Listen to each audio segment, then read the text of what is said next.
Hello, everyone. My guest today is John Andrews. He spent the last 2 decades helping retailers, distributors, and brands optimize their omni-channel strategies and operations. Before his current company, Celect, John was VP of Product Marketing and Strategy for Oracle Commerce, coming to Oracle via the Endeca acquisition, where John was VP of Marketing and Product Management.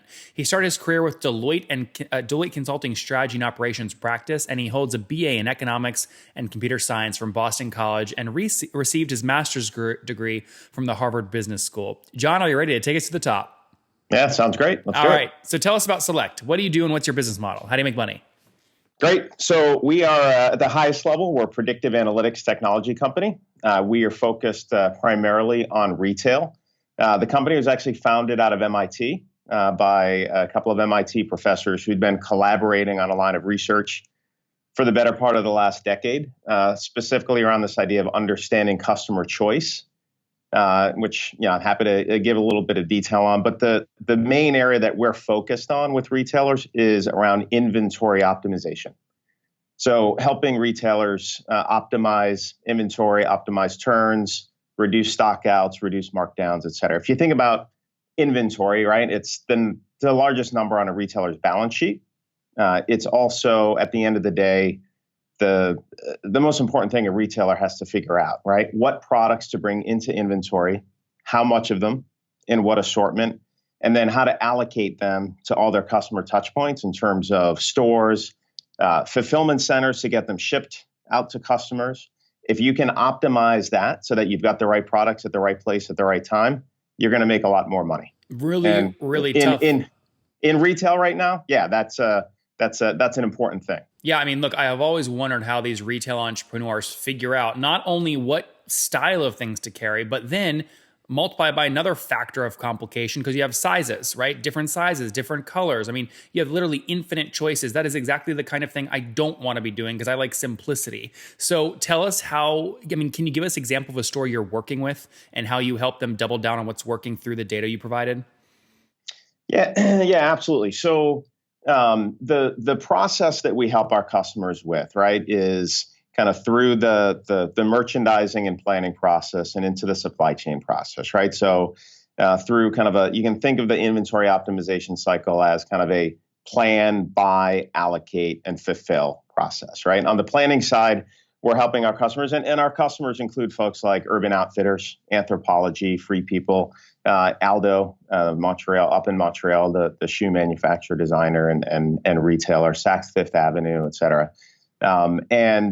If you think about that process on the planning side, right, what we're helping retailers figure out is very specific as they're making their strategic planning decisions. If they're figuring out how much inventory dollars to put towards following the trends and understanding where the demand is, right? Understanding, should I be going bigger into women's clothes versus men's clothes at the macro level, and then figuring out, something just as specific as attributes of specific items. For shoes, should I be going with riding boots versus ballet slippers, and what colors are trending, et cetera? There's, as you mentioned a minute ago, the combinatorial explosion of all of the different decisions that need to be made and the attributes associated with that in terms of, trends changing, the amounts that they need to spend. It's incredibly complex. The way that these decisions are made today is generally based on gut instinct and Excel spreadsheets, right? And, our tagline is bringing science to the art of retail. It very much still is an art form, especially with fashion retailers, which is the area that we've had the most success. John, how are you making the brain smarter though, right? So your system, your engine, what people are paying for is only as good as how well you've trained it, and maybe measured by number of lines of data you've put through it, right? How are you training this thing? So it's a good question. There's a few elements here, right? When people think about training, one of the things they think about is machine learning, right? In terms of the data that you're bringing through, and how are you optimizing that model? One of the things that we're doing is understanding. Sure, you can look at a product that you're looking to sell and train the model to look at images of other products you sold or other data, right, to kind of come up with a model. That's important. But more specifically, it's getting to a deeper level of detail in terms of understanding customer choice. and customer preference. So let me give you a specific example, right? A customer walks into a store and they buy a product, right? Great. Every retailer is going to use that data and that information, that transaction level data, to optimize their operations in some way, right? But what if you knew, in addition to what that customer bought, what if you also knew it was available to them when they made that selection, right? What if you knew what their options were when they made that choice? Said another day, what if you knew what they didn't buy in addition to what they bought, right? I now have a sense of the customer preference. I have a sense of what their intent was when they made that selection. And when you look at every single interaction with a customer, when you look at the intent when they choose one product over another, and you can do that by understanding, what was in inventory in a particular store. You can do that by looking at browse information. If you go to a retailer's website and you look at 5 product detail pages, but then you only put 2 of them in your shopping cart, that's context. We're now able to build up a model, a pretty robust model we call our choice engine, right? Is a choice model that allows us to then answer the question, not just what did somebody buy, but what would they have preferred to buy if given the choice across an assortment of products, right? Because what's happened in the past wasn't optimized, right? Maybe you didn't have the best assortment in front of them, right? I bought a purple button-down shirt, but maybe the blue one wasn't available, and I would have bought that if it was part of the overall assortment. So being able to normalize against that and then build out that model. Now you have to, as you start to bring in new products into the mix, something that you're designing, you've never sold before. That's where then the machine learning comes into play to say, okay, help me build a model of this product that I can then bounce against my choice model to identify what that demand is going to look like. When you do that right, we've seen customers with anywhere from, at points 5 to 7% increase in revenue to, upwards of, 13 to 14% increase in gross margin.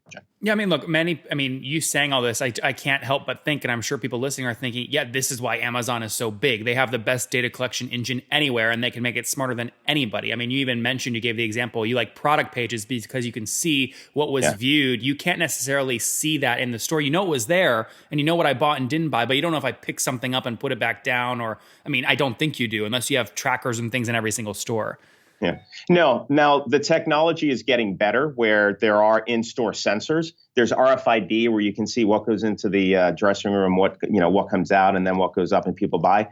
The reality is, Nathan, is that you don't actually need that level of granularity to get the signal out of understanding customer preference, right? Part of the technology, you need to identify what the selection set is that people are likely looking at. Just by understanding what was in inventory and then what the customer bought gives us significantly more signal than just the transaction level information of what a customer bought. Now, you brought up Amazon, right? And everybody in the retail perspective is looking at Amazon in terms of what they're doing. One of the benefits that Amazon has is just an enormous amount of data, right?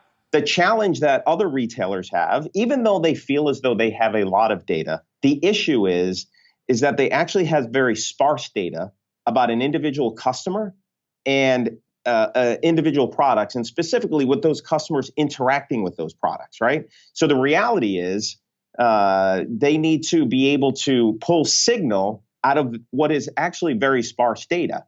And that's one of the things that makes this extremely hard to kind of pull that signal out, where that idea of understanding choice becomes critical. I get it. Yeah. What's the business model? How do you make money?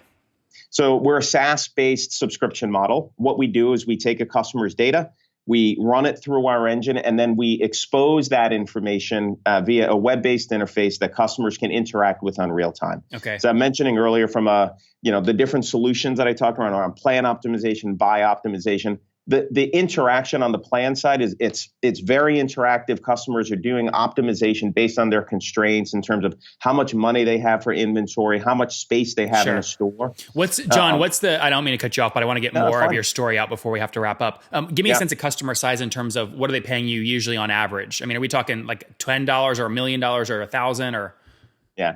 Yeah, it's generally so the model is when we start working with a customer, they'll start with a specific solution and focus initially on a specific category area. So as an example, they'll start within the women's shoes department, right? Or the men's, all men's apparel. And that, the starting point is going to be somewhere between, 400 to call it 400 to 500K, Okay. right? Kind of on average per year. Got it. Right. Based on, and there's, varying based on the customer's size, the amount of SKUs that they have. Yeah, but that's a good average, right? Yeah. Now, then it will grow from there as they then expand the usage across different categories and as they grow the across different products.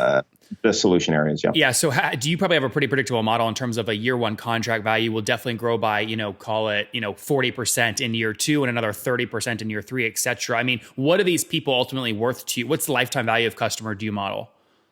Millions of dollars. It's generally in the $3 to $4 million range. Yep. Now, do you have anything? I mean, I don't know if you're high touch right now or not, but do you have enough of a cohort to be looking at, and do you care about things like churn?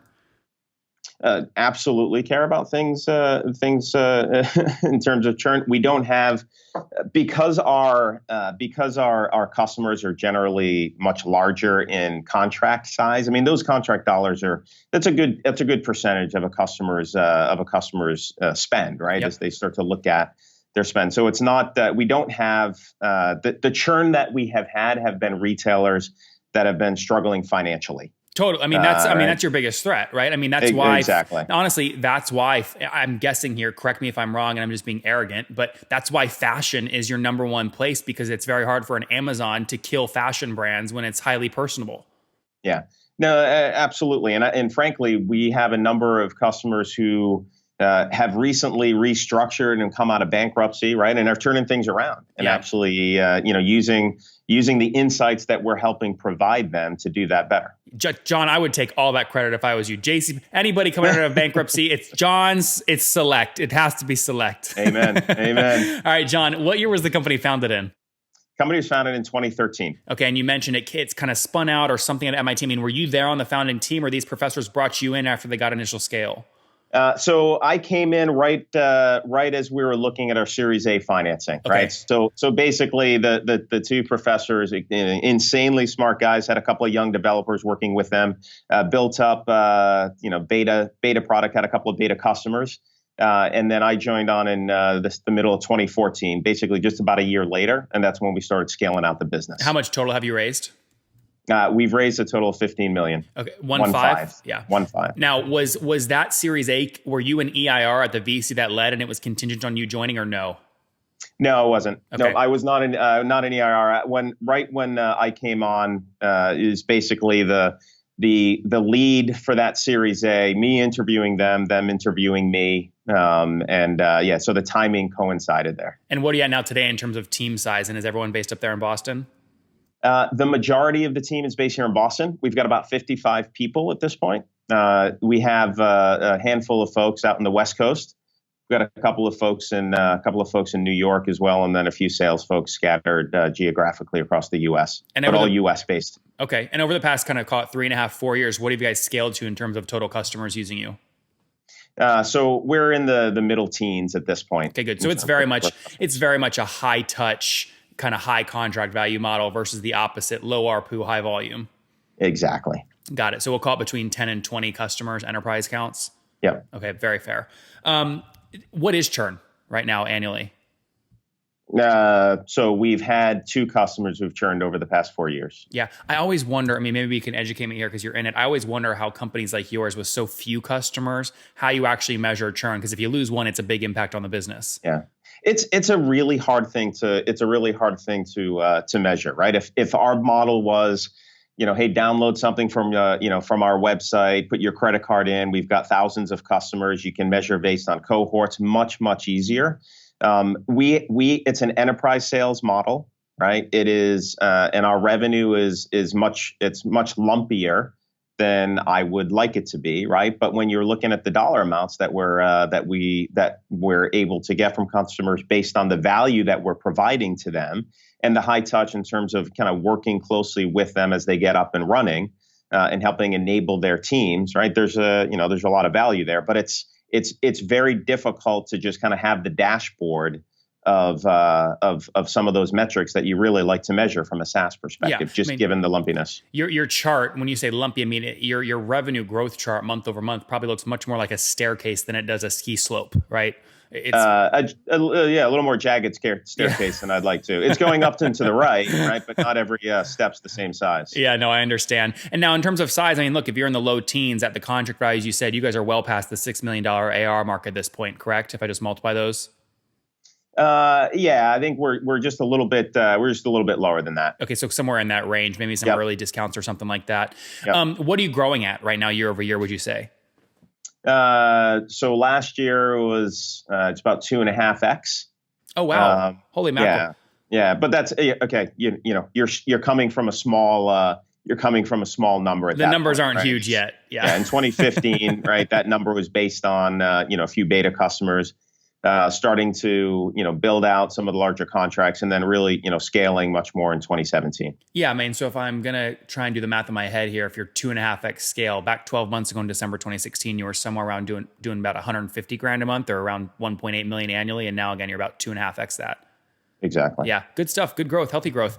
What do you look at in terms of in terms of revenue churn? I imagine you're net negative because you have so much expansion power. Is that accurate? Yes, absolutely net negative. Yeah, that's the one thing. That's the one great thing about these high price points, right? Is it's an easy thing to drive expansion revenue on. How many people on your team are dedicated to that, sales and expansion? Probably about 15 or so. Oh, 15. Okay, good. So about 32%. Interesting. Yeah. And then last question here before we wrap up with the famous 5. What do you like to keep payback period under? So our payback period, it's been, it can be in the 6-month range. Yeah. Well, that's not bad. So, it's relatively quick. Yeah. It's 6 now, months. Part of that is, getting the customer, getting their data, getting them ramped up and getting them going. So onboarding. Yeah. Well, look at $400,000 ACV. I mean, if you spend 6 months on CAC, that's 200 grand and you recover it fairly quickly, fully onboarded. I mean, that's not bad at all. Interesting. Okay. And when was the last round that you raised? We closed it in the beginning of 2017, so January 2017. Okay, so we're coming up on a year. So you're either in acquisition talks or you're raising. Which one is it? Neither right now. Come on, John. We've still got a lot of money left in the bank. That's good. We'll start looking later in 2018. Okay, that's fair enough. Let's wrap up here with the famous 5. Number 1, what's the last business book you read? Oh, that's business book. So I was reading a bunch of books based on kind of brain and how the brain works. Nudge, I think, was the last one most recently. Number 2, is there a CEO that you're following or studying right now? It's kind of embarrassing, but I just read the Steve Jobs book not too long ago. And it's just kind of fascinating, his personality, the cult of personality around him. Number 3, besides your own, what's your favorite online tool? I'm sorry, besides what? Besides your own, what's your favorite online tool? Online tool. It's got to be Uber. All right. Number 4, how many hours of sleep do you get every night? 7.5. I'm a sleep guy. I don't believe in the, I don't believe in the, I only need 3 hours of sleep. The kill yourself model. All right. Yep. And what's your situation? Married, single, you have kids? Married, a 7-year-old daughter. Okay. 1 kiddo. And how old are you, John? Great question. 43. 43. Last question. Take us back 23 years. What do you wish that your 20-year-old self knew? Just that you can do whatever you want, right? There's absolutely nothing stopping you from going after something and just doing it, right? If you want something, just say that's what you're going to do, and people will believe you. I love that. It's kind of crazy, but true. That's just how it is. Have the confidence. The more confidence you are, the more people believe you. They don't even question it. There you guys have it from John, 2013, joined up with some professors as they were raising capital around their company called Celect, which helps a lot of mainly fashion brands, but I imagine other brands as well, but mainly fashion brands understand how to stock, right? How to manage inventory. It's their biggest expense item. They've signed up about 16, 17, 18 enterprise accounts with an ACV of somewhere between 350 and 450 first year revenue. They're growing, they about 2.5x year over year, going from about 1.8 million in ARR run rate in 2016 to about 6-ish million today. So healthy growth, super healthy payback period of under 6 months with their team of 55 up there in Boston. John, thank you for taking us to the top. Yeah, my pleasure. Thanks for the time. I appreciate it.